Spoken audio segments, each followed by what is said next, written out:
Buddy Carter, Big Pharma's favorite son. Carter made a fortune as a pharmacy owner. Then Big Pharma sent him to D.C., funded his campaigns, giving Carter over $200,000. And he protects their profits. Carter voted against negotiating lower drug prices and capping the cost of insulin. Now he's trying to undo a law that lowers your drug costs. How are we going to undo that when we get into the majority? Buddy Carter is for Big Pharma, not us. I'm Wade Herring, and I approve this message. All right, we're back another Saturday at noon. It's the Watchdogs on our Black Media Network, and we have a great show today. Welcome back, Mr. Hall, and happy birthday to your wife, Tanya Hall. Thank you, and I'll tell you said so. We got Wade Herring here today. That's the topic. Oh, yeah. Man that's going to topple Buddy Carter. We got to get Buddy out of there. Buddy is not your buddy.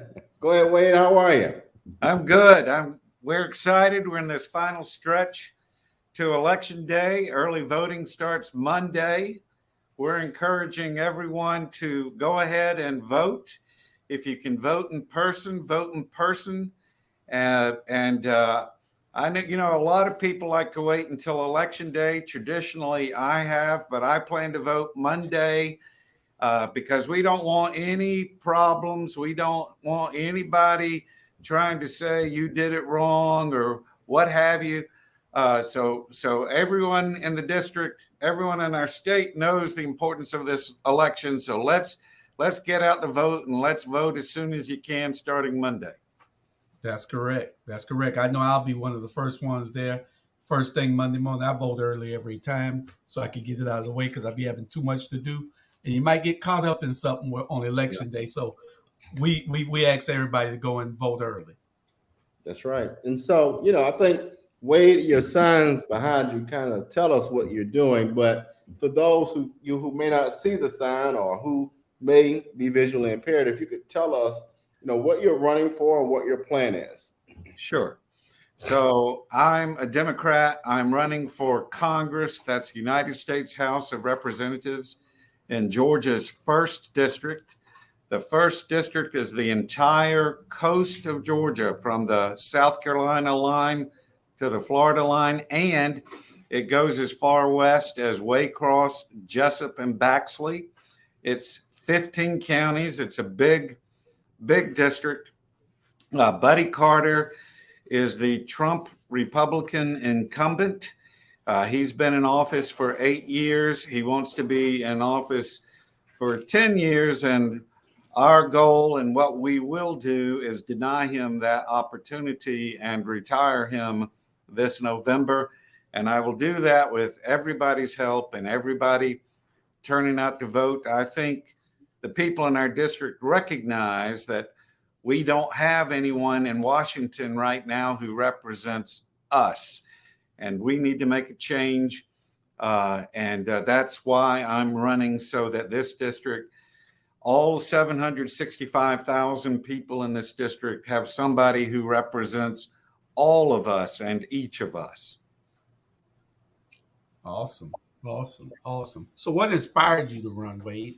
Well, tell us why you figure, we know Buddy Carter is this figure out there that everybody says can't be beaten because of the voting makeup of the rural counties. So what inspired you to go after this position? Sure. January the 6th, 2021, there was a violent insurrection in the Capitol.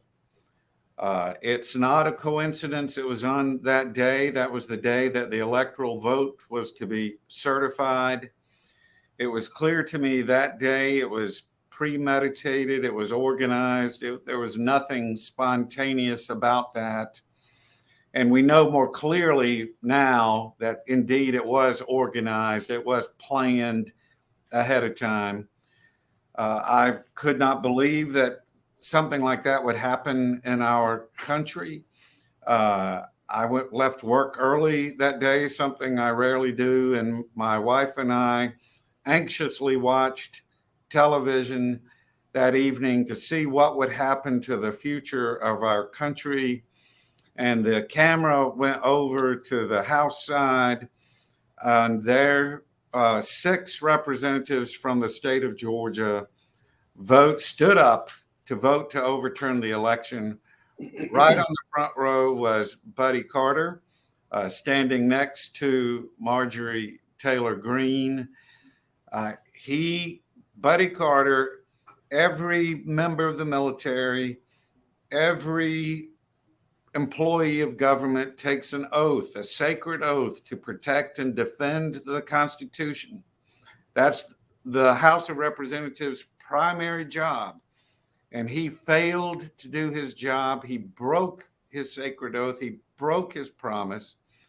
And I knew then that I was going to have to do something. And that something turned into running for Congress and being the Democratic nominee, to stand up and to hold him accountable, and to remind the people of our district, it doesn't have to be that way. We can put somebody in office who respects our Constitution, who respects our elections, and represents all of us. You know, what you're talking about, Wade, is something we hear a lot of times, and a lot of people become frustrated with what they see at local, state, and federal levels of government. And so your response to this is really critical and important, and that it demonstrates that we can't just sit on the sidelines and complain. We've got to advocate. And so with that, tell us your perspective about being involved and advocating for your constituents when you are elected. Okay. Well, I'm a lawyer by training, so I've spent a career listening and learning to people, and I will continue to listen and learn, and I've done that on the campaign, listen and learn.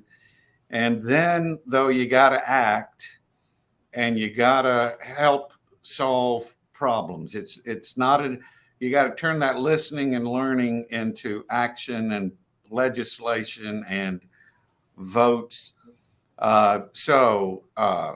Voting rights. We've got to make sure our voting rights are protected, and I want to make sure the John Lewis bill gets passed. Women's reproductive rights and their right to choose. We've got to make sure that gets protected by law.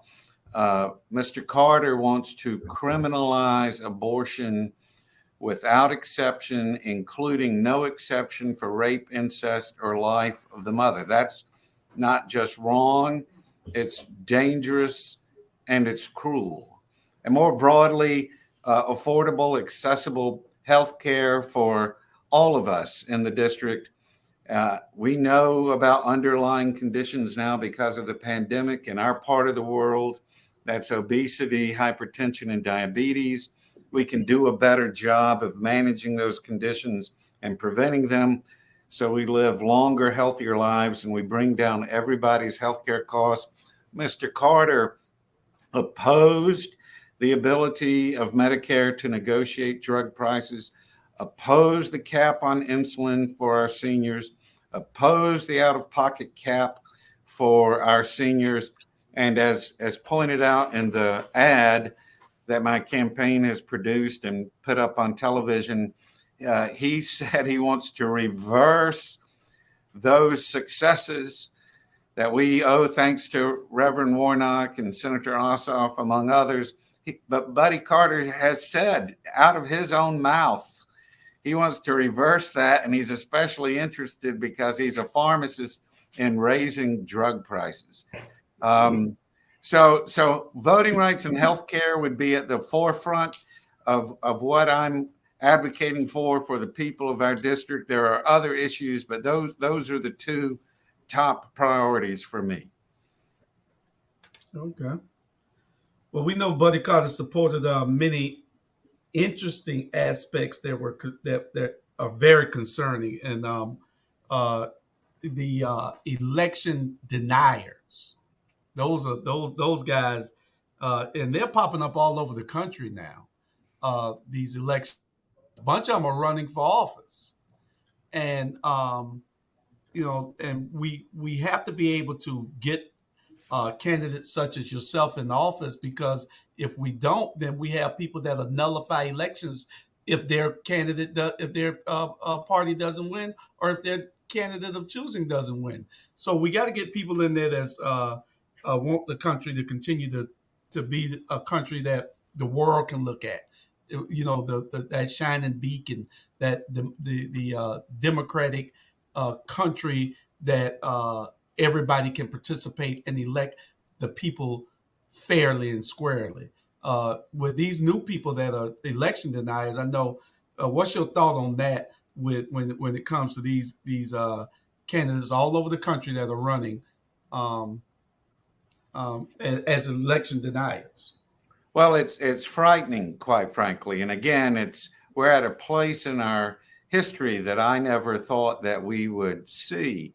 But to your point, right here in Georgia, the Republican candidate for lieutenant governor is Burt Jones. He's not only an election denier, he was a fake elector for Trump.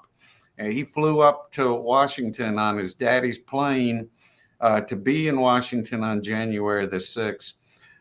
So that, Mr. Hall, emphasizes the importance about when you go vote, you got to vote all up and down the ballot. So vote for Leader Abrams, but then keep going. Vote for Charlie Bailey, who's a great guy running against Burt Jones. Vote for B. Wynn for Secretary of State. Keep on going down the ballot and vote for Wade Herring so we can send Buddy Carter, who voted against the election results, and send him home and let people know you cannot conduct yourself that way in a democracy. I mean, look, in grade school, when we play games, we all learn about winning and losing. And if you lose, you go home and fight another day, but you don't change the rules after the fact and say, I'm really the winner. Right. We learned that a long time ago. So I'm asking my fellow Americans to remember that lesson that we all know. And you know, if you tried to change the rules after the fact, you shouldn't be in office. Totally agree. Totally agree. And we're going to shift gears and talk about, and I'm sure Julius will agree, there are a lot of things that personally impact all of us in the congressional district in the state of Georgia. One, and I'll speak on, and we have a list of things here, but share this story. So I'm sure it's no secret to people in this that watch our shows that I caretake for a father of 95 years old who lives with dementia and a mother who is 91 and lives with Alzheimer's. And so when we start talking about issues and elderly folks and children and women, it becomes very personal to me in the fact of, first, let's talk about these pharmacy drug costs. That's the first part of it. So it really amazes me that the level of care, right, and the pharmacy costs just to get certain medicines for folks and how astronomically the prices are. I'll give you a great example from my dad. He was recently diagnosed with congestive heart failure. He takes a pill twice a day. That bottle to make his heart pump, $700 for that one bottle. After insurance, I come out of pocket $100. It's very real for Americans. It's very real for a lot of our young people and families in the first congressional district. We know that Buddy Carter is a pharmacist.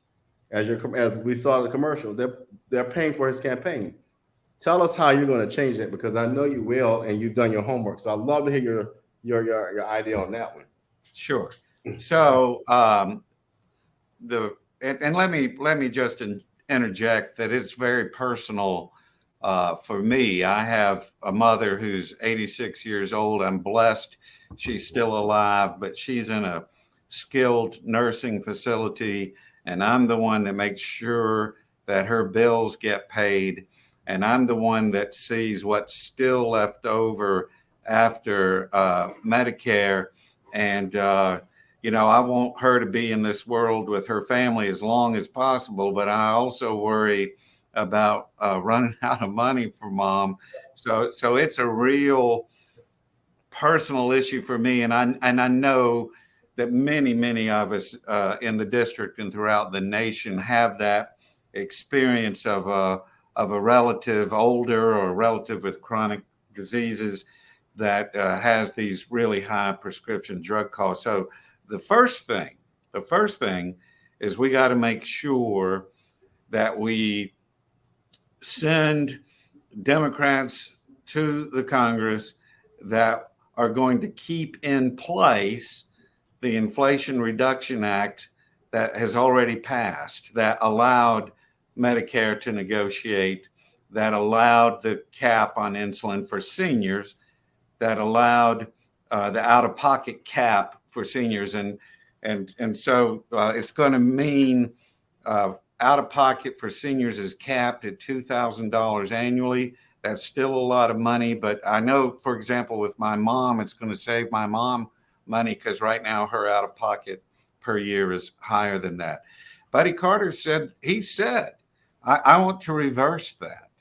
I want to get in Congress and fight with Reverend Warnock and Senator Ossoff to expand that insulin cap, not just for seniors, but for everybody.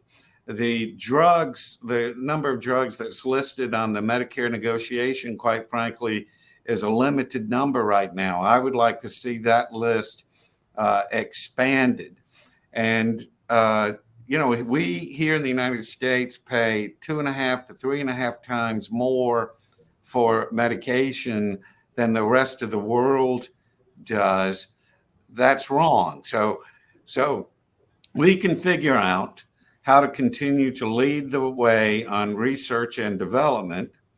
And we can also figure out how ordinary Americans don't have to choose between prescriptions and groceries. Okay. Well, one of the things that everybody's talking about lately, it really hasn't hit home because there has been shortages everywhere. People ordering parts and it takes weeks and months to get them. Inflation has come down, and it has come to us. The prices of food is higher. Gas prices are higher, and that's a concern, especially in those neighborhoods, in those communities where the income levels are much lower. You're still being taxed at a higher, priced at a higher rate than as everybody else, and you don't make as much money. So, what are your views on how we control inflation and Sure. what we need to do? First, I acknowledge the reality of inflation, and I acknowledge the pain and the pressure in the pocketbook that means for everyday Americans. But we've got to do more than just acknowledge it and talk about it. We've got to act and do something about it. So the infrastructure bill, which passed and which Mr. Carter voted against, means more money for the Port of Savannah and the Port in Brunswick. It means more money for the airport here in Savannah. And both of those are very important transportation hubs, very important to speeding up the supply chain that we've heard so much about so that goods get here more quickly. In addition to PAC donations from big pharmaceutical companies, Mr. Carter also gets significant PAC donations from big oil companies. I'm not going to take any PAC money from fossil fuel companies. We need to look to see if the oil industry is price gouging, and if they are, and it appears perhaps they are, then Congress needs to act. Saudi Arabia recently announced that it was going to cut the supply of oil production. Saudi Arabia needs to remember who its friend is in the Western Hemisphere, and we need to re-examine that relationship if Saudi Arabia is going to side with Russia over the United States. The CHIPS bill, which will bring chips manufacturing back to the United States. Again, we won't have to wait for chips to come from China. They'll be made here. Mr. Carter voted against the CHIPS bill. And then this is a longer term solution, but clean energy and sustainable energy. The Inflation Reduction Act provides for that. Mr. Carter voted against it. I just read a report in Forbes magazine, so a very traditional business magazine, that said already the Inflation Reduction Act has encouraged $28 billion of new investment in the United States for clean energy and efficient energy. And that's jobs, expanded battery manufacturing, expanded sustainable energy manufacturing. So again, there's immediate things we can do on supply chain and price gouging, the relationship with Saudi Arabia, but there's longer term things we can do. And in every instance, Mr. Carter has opposed both the short term and the long term fixes, although he does talk a lot about inflation, but it's just talk. There's no action, there's no solution. Well, gentlemen, what we're going to do is take a quick break and let Wade get a little drink of water. We'll take a commercial break and we'll be back in a few moments.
And we're back. And so, Julius, I think you're up next for our next question of the day. Well, one of the other issues, I know that we briefly discussed it, and we want the women out there to really understand that you're on their side. And abortion is a big issue in this whole country now, with the Supreme Court doing what they did and sending it to the states. I think that we need to make sure that candidates like yourself get in office because you understand. You understand a woman's right to choose. You understand what's at stake here in this country. We don't want people going to try to go to these makeshift doctors and these voodoo doctors trying to get abortions. It needs to be done in a safe environment. So what are your thoughts on abortion now? Well, the Supreme Court decision was very disappointing. It overturned 50 years of established law based upon the constitutional right of privacy, which is a fundamental right that all Americans hold dear.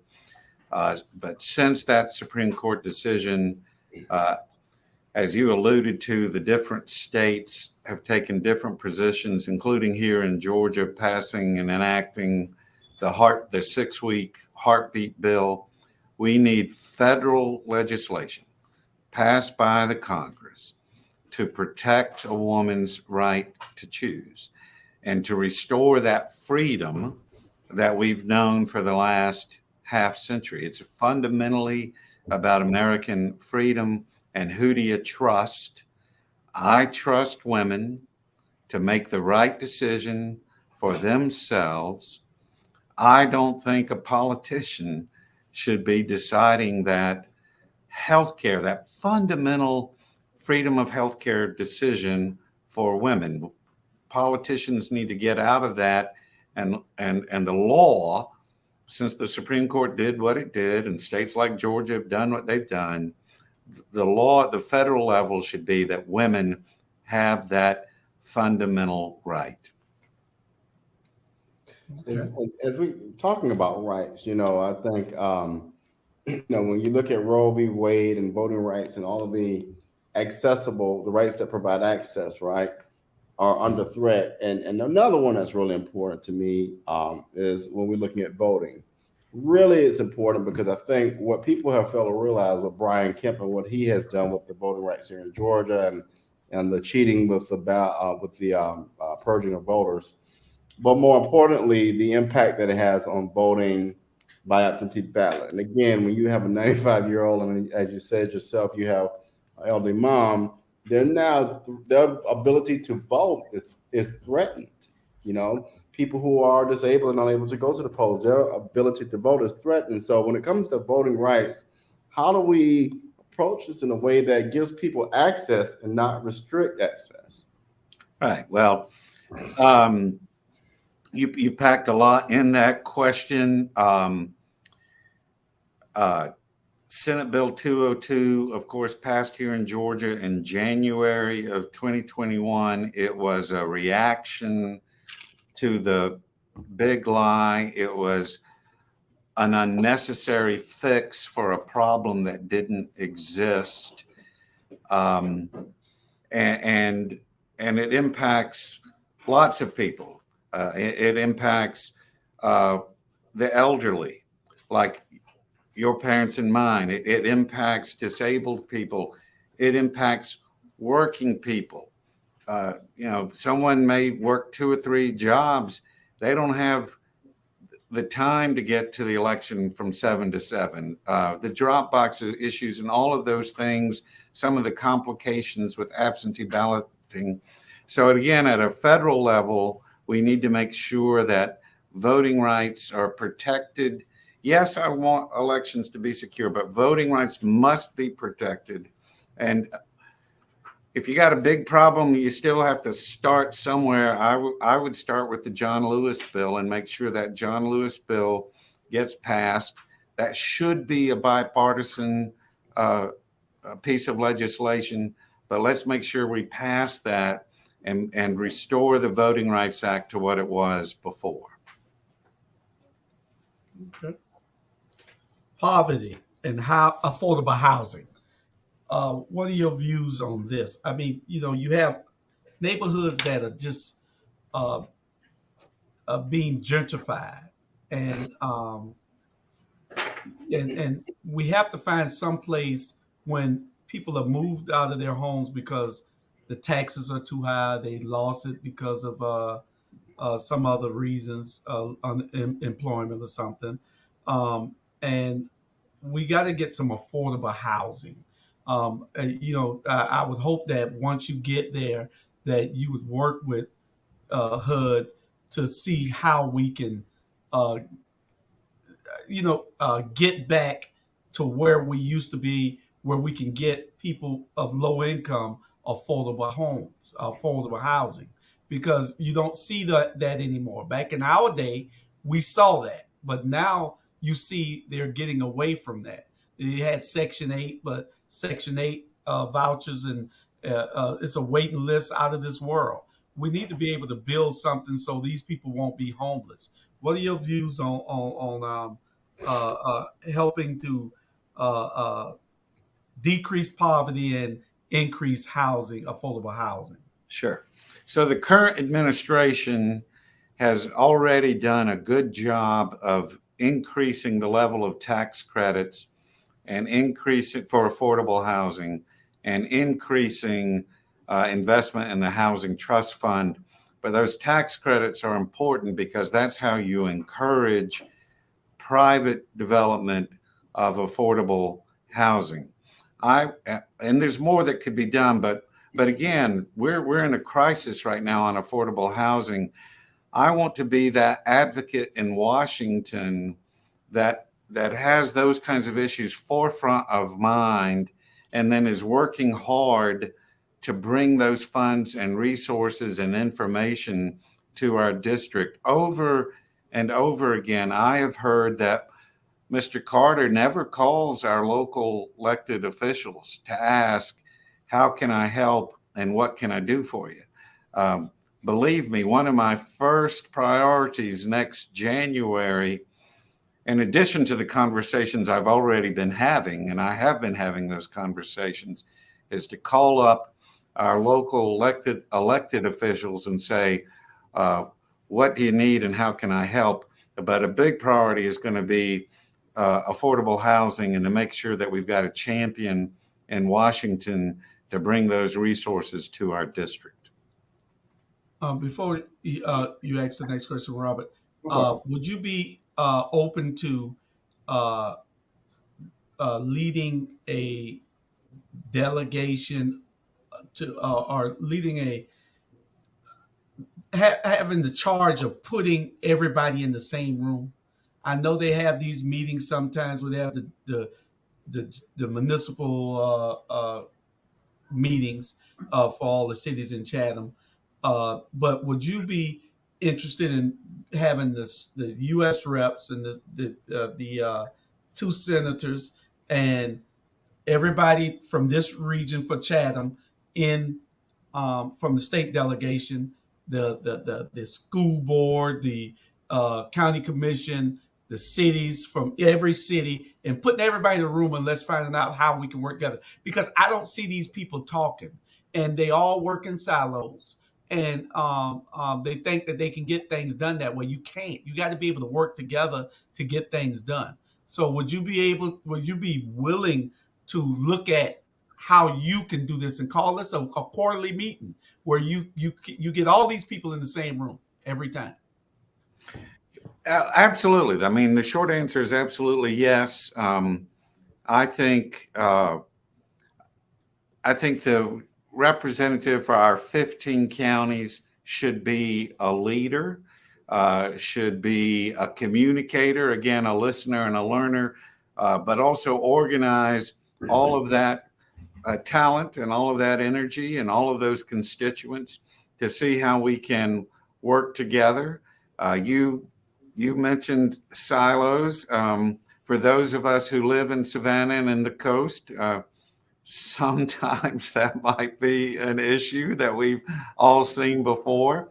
But I think I've demonstrated already with my campaign that what I'm trying to do is bring people together, and absolutely I would want to continue that once I'm elected and in office, and to use that platform to bring people together.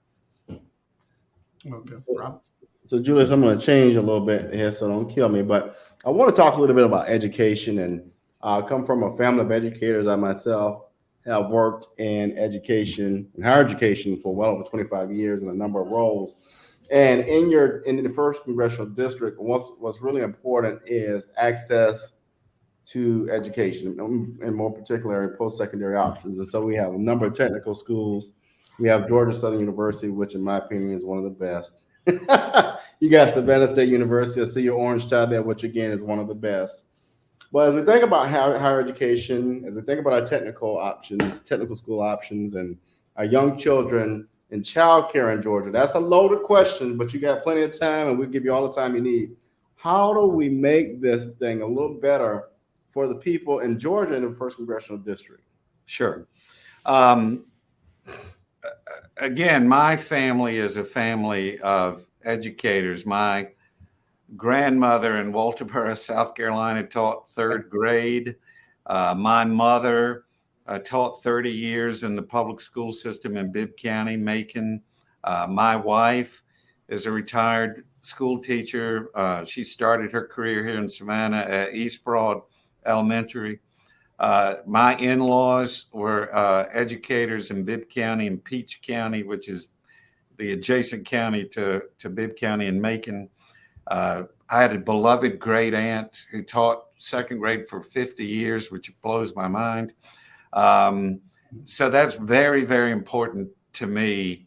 And you mentioned young children, and I think that's one place where we really need to put some federal effort and some federal funds.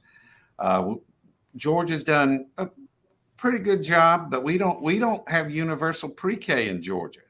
It's a lottery system. That's not right. And we know that we need to start children younger, as young as 3, so they get the right start for the rest of their education in this big, complicated world that we live in. And I'll take it one step further. I think there's a role for federal funding in daycare.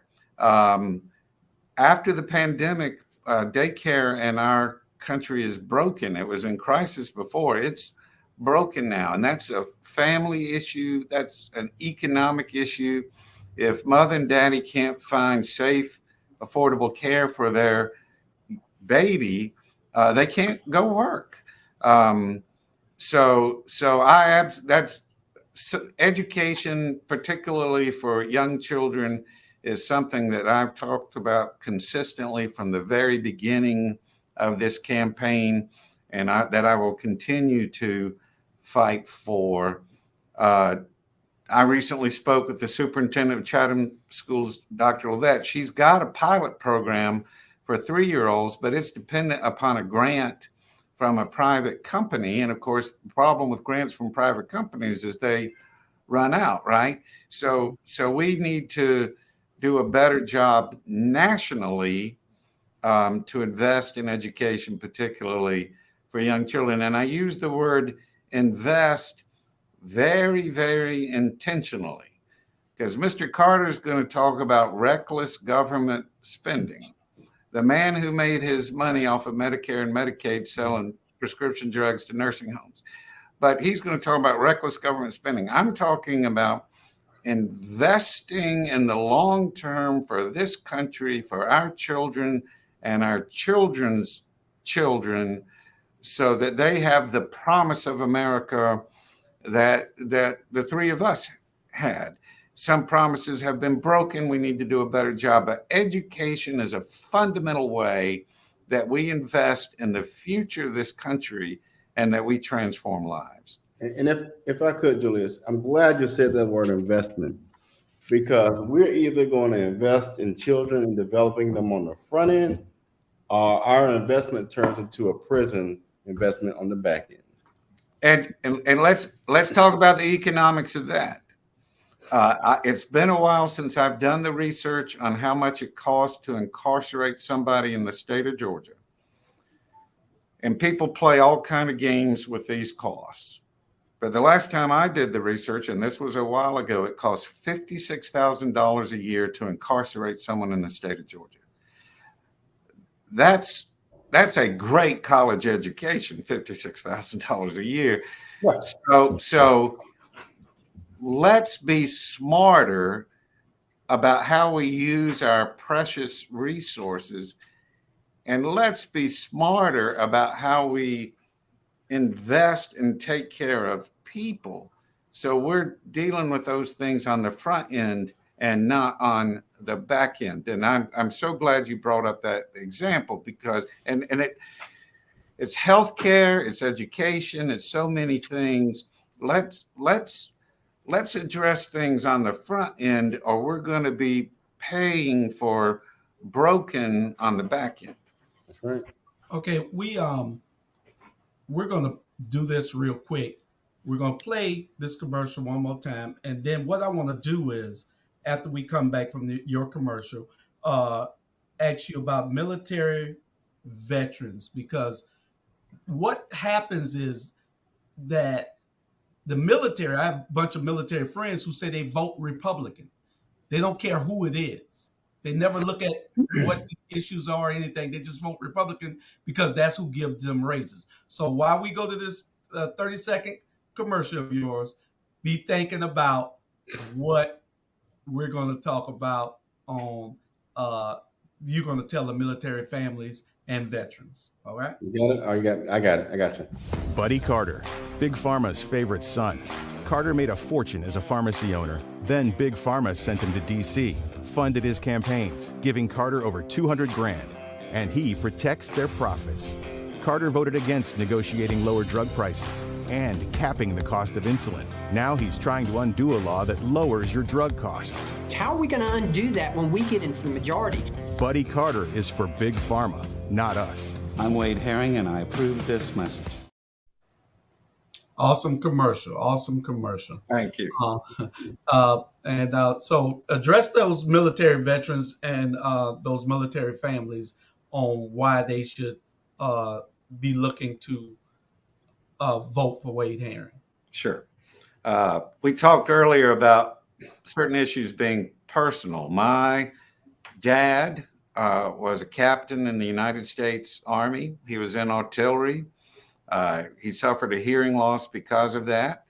And in his later years, he had to fight to get the help from the VA that he needed for his hearing aids. My father-in-law served in the United States Army and then was a career Army Reserve. I've had other relatives who served in the military. Right here in our district, of course, we have Fort Stewart, Hunter, and the naval base at Kingsland. And because people come to this area when they're in the military, they fall in love with this area and they retire here. So we have a lot of veterans. I'm very well aware there are two things.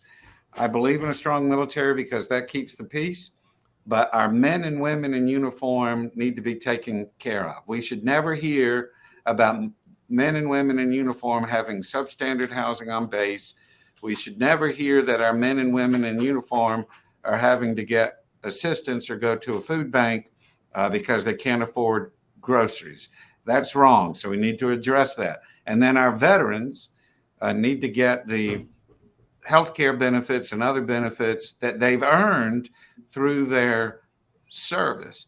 And this is so important to me that when it comes time to request a committee to serve on, I'm going to request to serve on the Armed Services Committee.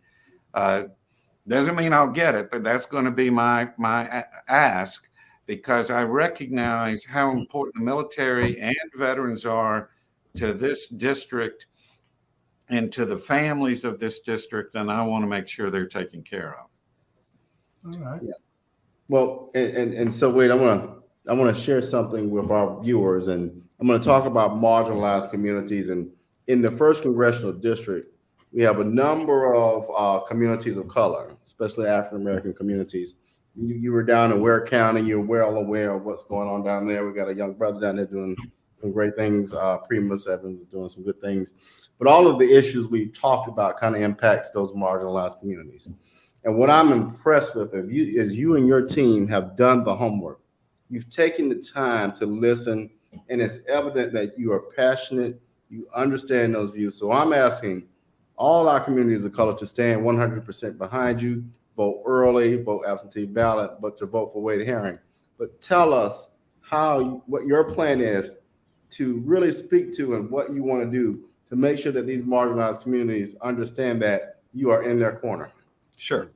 Well, during the campaign, I've made an effort to, quite frankly, just show up, to be in church, to be in neighborhoods, to be at neighborhood associations. And as I've listened and learned, one of the things I've heard is, well, we won't see you again until next election. And let me say very plainly and very clearly, I'm going to be back. I'm coming back.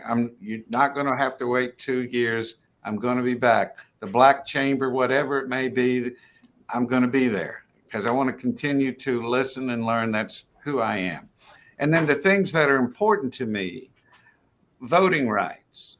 I understand that voting rights suppression disparately impacts communities of color. When I talk about health care, I understand that access to health care disparately impacts communities of color. When I talk about a woman's freedom to choose, I understand that maternal death rates are 4 times higher for Black women in this state. And they're already too high for everybody in this state, but 4 times higher. Education. I understand the transformative power of education, and that too frequently communities of color have not had access to the education resources that they should have. When I talk about why I'm running, I talk about keeping the promise of America, but I acknowledge that the promises of America have been broken or not always kept completely for communities of color. I mean, let's just say it. So I'm going to be, I know that history. I'm going to continue to be an advocate for everybody in this district. I would look, and I'm not looking for a slap on the back. What I'm doing, though, is hard. And I wouldn't be doing this for any other reason than to put this country back on track, to make this country the promise of opportunity that it should be for everybody. You know, I had a career. I didn't need another one. I didn't need a new but I just am so deeply concerned about our future. And let me say this. This is a great country. When people talk about make America great again, that's looking backward at a time that never was. That's wrong. Let's look ahead to the promise that this country can be for all of us, all of us. Well, wait, I'm voting for you on Monday. So I asked everybody else to go out on Monday and vote. You have my vote and you have my family's vote. Same here. So we want everybody to understand that they need to call people, that they need to get people to the polls to vote. Because what affects us here, you'll be responsible for. So we need to get you in office. Buddy Carter doesn't listen to anything we say. He doesn't represent us. He only represents some of us. And we know that you will represent all of us. Mm-hmm. And we want to know, I hope that you're doing those things in those rural communities that are driving the people to come out and vote for you instead of Buddy Carter. Yes, I mean, I've been to all 15 counties more than once. I've got people on the ground in Liberty County. I've got people on the ground in Glenn County. I've got people on the ground in Camden County. In Camden County, I think people are really upset about the spaceport and Buddy's land deal there, and they should be upset. And I'll be in Waycross between now and election time. We've with our ad, we're spending some extra money so we make sure that the ad gets seen throughout the district, not just in the Savannah TV market. So I'm doing everything I know how to do to reach out and to get the message to the entire district and to let people know across the entire district, you've got a choice between doing the right thing and doing the wrong thing. Now, for your listeners, though, here in Chatham County, the whole district is important. Yeah. But Chatham County is really, really important. Yeah. So folks in Chatham County gotta step up to the plate and help me get across the finish line. That's correct. So yes, the whole district's important. We're working in the whole district, but Chatham County, you got to come through. And look, both candidates are from Chatham County, and I feel confident I'm going to win Chatham County. I think people in Chatham County understand what's before them, but we need people maybe who've never voted before. They never voted in a midterm election before. I need those people to go vote, because that's how we assure ourselves that the right thing happens in November. But you're exactly right. I think the last major, what I call a major election, that's when Daniel and I were on the ballot. We left 70,000 votes on the table, Chatham County, 70,000 votes. So I don't care if you got to go pick somebody up. And I'm talking to the pastors when I say this. Get your church vans out, fuel them up, pick up people, go to the hoods, and get folks to the polls. We got them registered. Let's get them to the polls. and vote down ballot. So what does down ballot mean? Everywhere you see a D, a Democrat, ignore incumbent, look for Democrats and vote Democrat down ballot. It's the difference between your life and death. And what I mean by that, as I mentioned earlier, Julius and Wade, that heart pill that my dad has. If we didn't have that money, he'd be dead. That one vote can protect the cost of that medicine. So are you going to make the right decision to sit home and be lazy, or get out here and protect your life? As simple as that. We got about 5 minutes left. And my question is, who would want to vote for a guy named Buddy in this type of world these days? You're so messy. I don't trust anybody with a nickname like Buddy no more. Wade is my man. So everybody go out and vote for Wade Herring. That's what we have to do to change things in this country. So well, thank y'all very much. I appreciate it. Again, the campaign here is working hard. We're excited. The feedback we're getting is very energizing, and we're getting noticed. I mean, the Atlanta Journal-Constitution is noticing this race.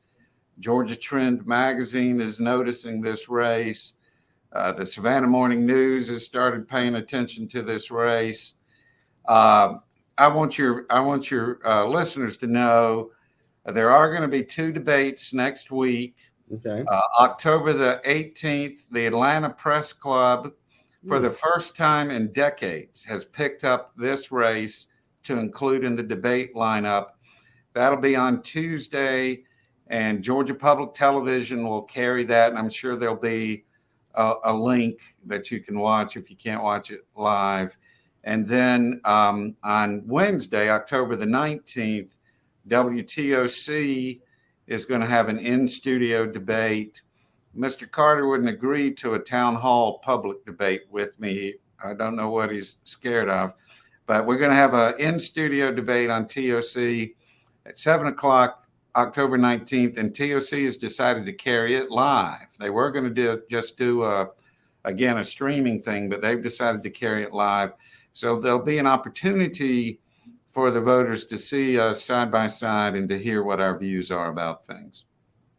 Well, we're standing in confidence with you, and I think I'm going to come by and pick up signs and make sure the 5th district of the county, of Chatham County, takes care. We're going to make sure that we got signs everywhere. So, Julius, any closing thoughts before I play your final commercial? If I don't play his final commercial, Wade, I'll get in trouble. Well, no, I just wanted to make sure that Wade has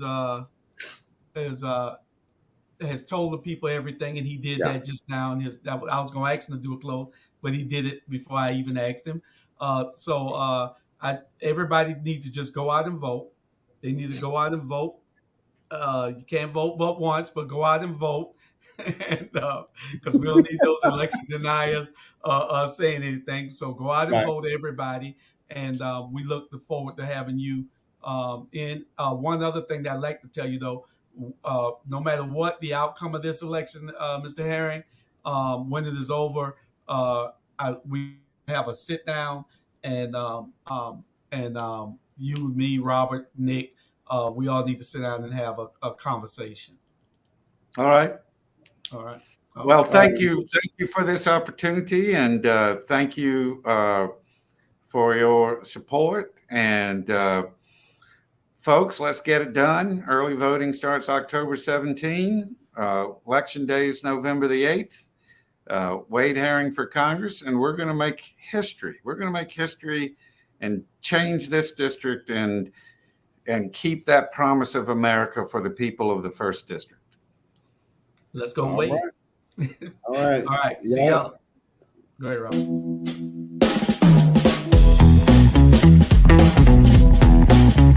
Thank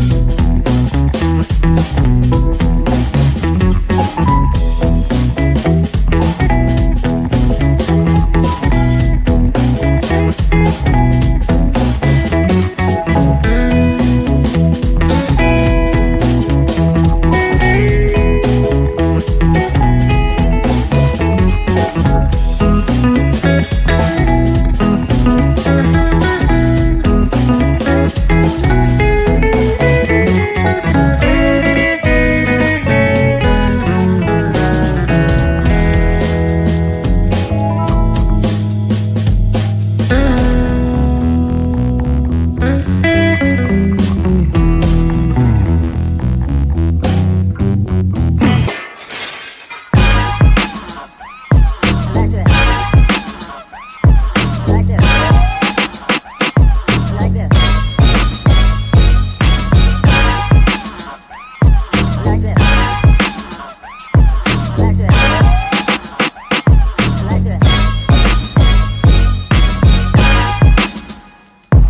like this. I like this. I like this.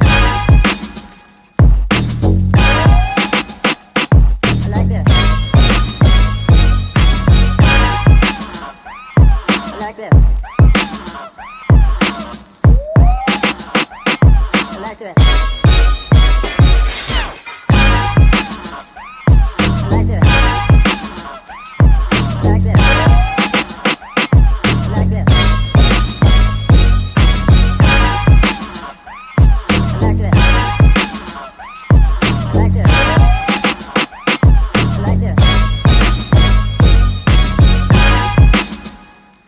Like this. I like this.